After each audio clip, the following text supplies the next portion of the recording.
할렐루야, 12월 16일 목요 새벽 예배를 시작하겠습니다. 날씨가 진짜 추워요. 어저께 저 남쪽으로 내려가니까요. 그 산 위에 눈이 많이 왔더라고요. 예, 진짜 겨울이네요. 우리 건강에 유의하시기 바랍니다. 오늘 제목으로는 우리에게 영향을 받으시는 하나님. 본문은 욥기 35장 1절에서 16절까지 되겠습니다. 잠깐 기도하시죠. 감사합니다. 사랑의 아버지 하나님, 오늘을 주시고 저희들의 심령을 새롭게 하사 이 귀한 시간을 마련해 하나님의 말씀으로 저희들의 마음을 다독이시고 격려해 주시고 이끌어 가신 하나님의 진리 안에 저희들이 다시 새롭게 쓰기 원합니다. 감사를 드렸고 예수님의 이름으로 간절히 기도드렸습니다. 아멘. 욥기 35장 1절에서 16절까지 제가 봉독해 드리겠습니다. 엘리후가 말을 이어 이르되 그대는 이것을 합당하게 여기느냐? 그대는 그대의 의가 하나님께로부터 왔다는 말이냐? 그대는 그것이 내게 무슨 소용이 있으며 범죄하지 않는 것이 내게 무슨 유익이 있겠느냐고 묻지만은 내가 그대와 및 그대와 함께 있는 그대의 친구들에게 대답하리라. 그대는 하늘을 우러러보라. 그대보다 높이 뜬 구름을 바라보라. 그대가 범죄한들 하나님께 무슨 영향이 있겠으며 그대의 악행이 가득한들 하나님께 무슨 상관이 있겠으며 그대가 의로운들 하나님께 무엇을 드리겠으며 그가 그대의 손에서 무엇을 받으시겠느냐. 그대의 악은 그대와 같은 사람에게나 있는 것이요 그대의 공의는 어떤 인생에게도 있느니라. 사람은 학대가 많음으로 부르짖으며 군주들이 힘에 눌려 소리치나 나를 지으신 하나님은 어디 계시냐고 하며 밤에 노래를 주시는 자가 어디 계시냐고 말하는 자가 없구나. 땅의 짐승들보다 우리를 더욱 가르치시고 하늘의 새들보다도 우리를 더욱 지혜롭게 하시는 이가 어디 계시냐고 말하는 이도 없구나. 그들이 악인의 교만으로 말미암아 거기에서 부르짖으나 대답하는 자가 없으면 헛된 것은 하나님이 결코 듣지 아니하시며 전능자가 돌아보지 아니하심이라. 하물며 말하기를 하나님은 배울 수 없고 이래 판단하시면 그 앞에 있으니 나는 그를 기다릴 뿐이라 말하는 그대일까 보냐. 그러나 지금은 그가 진노하심으로 벌을 주지 아니하셨고 악행을 끝까지 살피지 아니하셨으므로 욥이 헛되이 입을 열어 지식 없는 말을 많이 하는구나. 아멘. 어제 이어 오늘까지 그 욥과 욥의 세 친구들 간은요, 그 하나님의 주권적 섭리와 공의의 초점이 맞춰 인과응보에 짜여진 그 각본이었다라고 본다면 오늘 그 엘리후의 3차 변론은 하나님 앞에서 인간의 무익함과 기도 응답이 없는 원인에 대한 그 변론이라고 보시면 될 것 같습니다. 본문에 들어가기 전에 만약에 이런 질문을 한다면 뭐라고 대답을 하시겠습니까? 하나님께서는 인간으로부터 아무런 영향을 받지 않을까요? 받을까요? 이것을 생각하시며 오늘 말씀을 들어가시기 바랍니다. 엘리후는 인간이 유한적인 존재이며 무익한 존재와 철저히 대비되는 그 하나님의 전지성, 즉 전지전능하시며 인간에게 은혜를 베푸시는 자비로우신 하나님의 신적 속성에 대한 아주 그 귀중한 진리를 부각시키고 있습니다.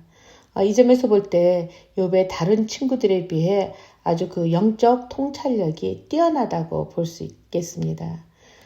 그런데 엘리후에게 있어서 하나님은 참으로 완전한 존재로서 모든 것이 충만하시고 부족함이 없으신 분이심을 나타낸 것은 기정사실이고 틀림없습니다.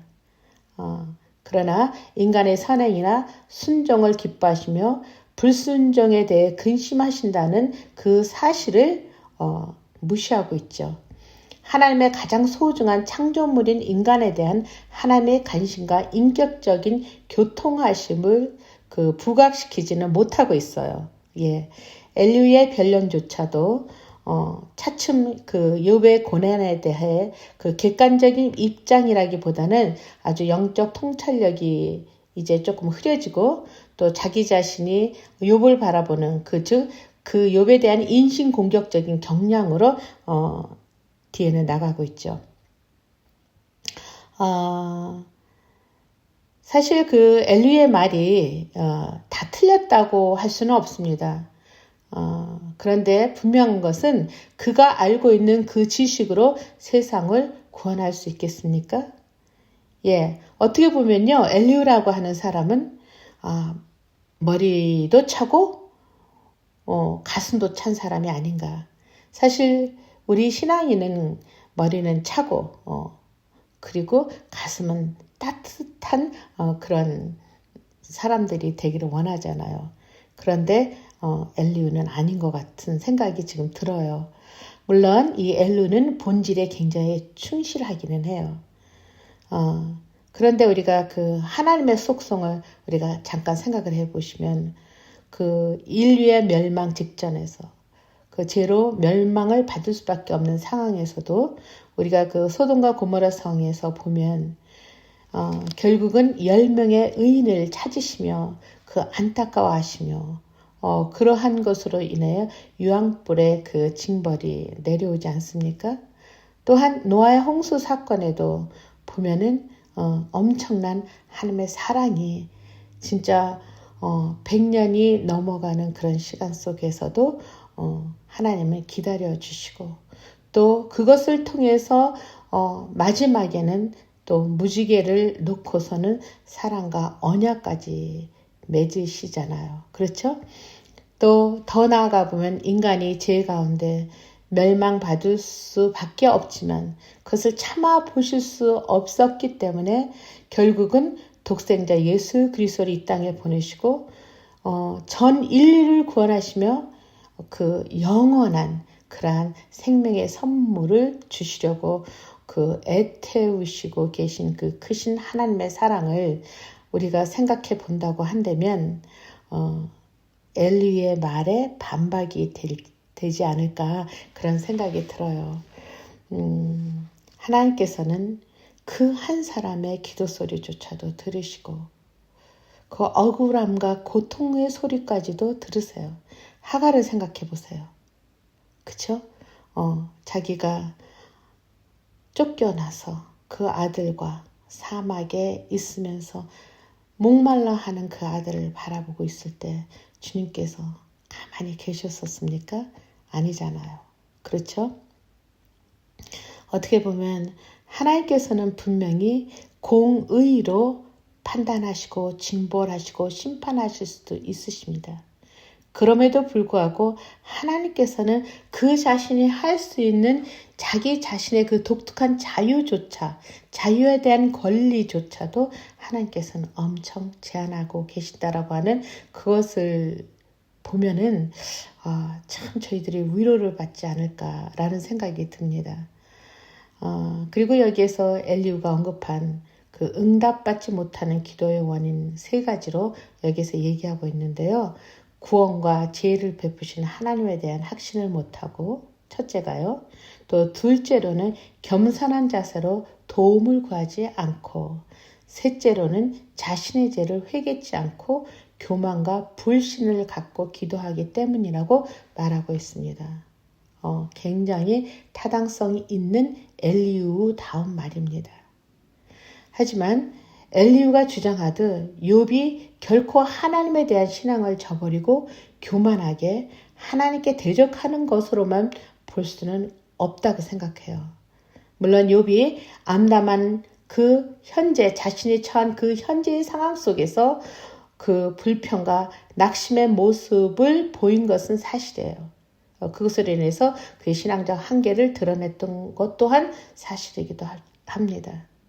그렇다고 할지라도 엘리후는 여기에 그 하나님이 내가 이러한 고난을 당하고 나 같은 의인이 이러한 일을 당하는데 하나님께서는 왜 침묵하시냐고 하고 그 괴로워하는 그것에 대한 그 욥을 향하여 하나님께서 응답을 하실 거라고 하는 분명한 확신과 소망을 심어주고요. 또 때가 되면 이 모든 것이 끝날 때가 있다라고. 그래서 조금만 더 인내할 것을 원하는, 또 건면하는 그런 따뜻함이 있었다고 한다면 얼마나 좋았겠습니까? 그런데 오늘 엘리후는 그렇게 나가고 있지 않습니다. 예.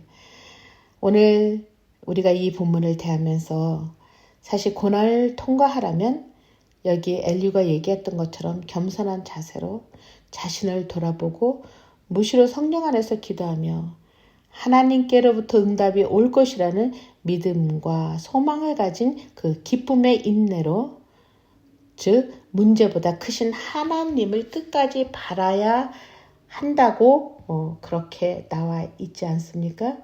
예. 그래서요, 그 고통스럽던 고난을 어떻게 보면 유익함으로 받고, 그리고 이것을 통해서 나 자신의 한계성과 그 약함에 나를 내려놓고 그러한 시간을 만든다고 한다면 그 모든 문제들이 진짜 풀려나가는 놀라운 그런 일이 일어나고 있습니다. 그럼을 통해서 다른 사람, 내가 아닌 타인의 그 고난을 목도할 때 내가 가지고 있었던 경험, 그리고 이 체험을 통해서 오히려 그들에게 무엇을 많이 줄 거라고 하는 그런 것보다는, 어떠한 말을 해준다는 것보다는 그들과 함께하며 같이 울고 웃어주는 그런 아름다움 성숙한 하나님의 사람이라고 한다면 얼마나 좋을까라고 하는 그런 생각이 들어집니다. 그래서 오늘도 그 하나님의 긍휼하심을 저희들이 그것을 잊어버리면 안 되죠.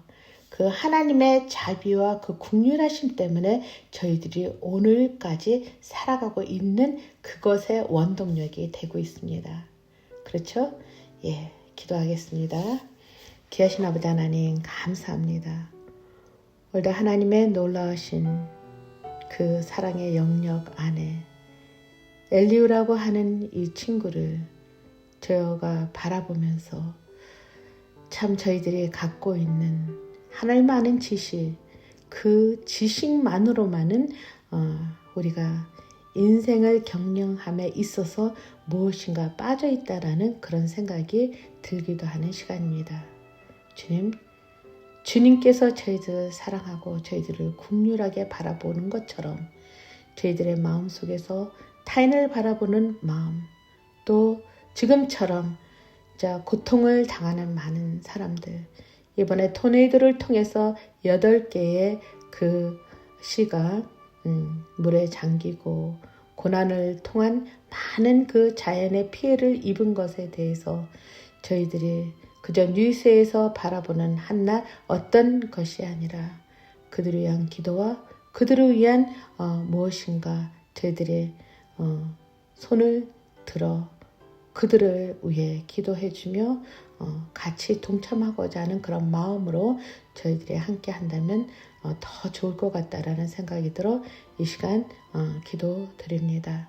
이번 토네이도를 통해서 자연재해를 통해서 아파하는, 갑자기 닥쳐진 그란인들로 인해서 힘든 당신의 귀한 백성들을 위해 하나님의 사랑과 하나님의 위로가 그들 가운데 있기를 원하며 우리 구주 예수님의 이름으로 간절히 기도드렸습니다. 이제는 우리를 구원하시고자 그리스도 예수의 은혜를 저희들에게 주시고 하나님의 그 넓으신 품 안의 사랑으로 저희들을 보듬어 주시고 성령의 교통하심을 통해서 감화 감동하며 하나님 안에서 저희들이 가지고 있는 그 어떤 신앙의 지식으로 사는 것이 아니라 하나님의 그 사랑, 자비, 또 긍휼한 그러한 마음을 나 외 타자를 향해서 같이 하는 마음을 품기를 원하는 오늘 이 예배를 같이 하는 당신의 귀한 백성들과 또 우리 아름다운 교회 모든 성도님들 위에 영원히 함께하옵시기를 간절히 축원하옵나이다. 아멘.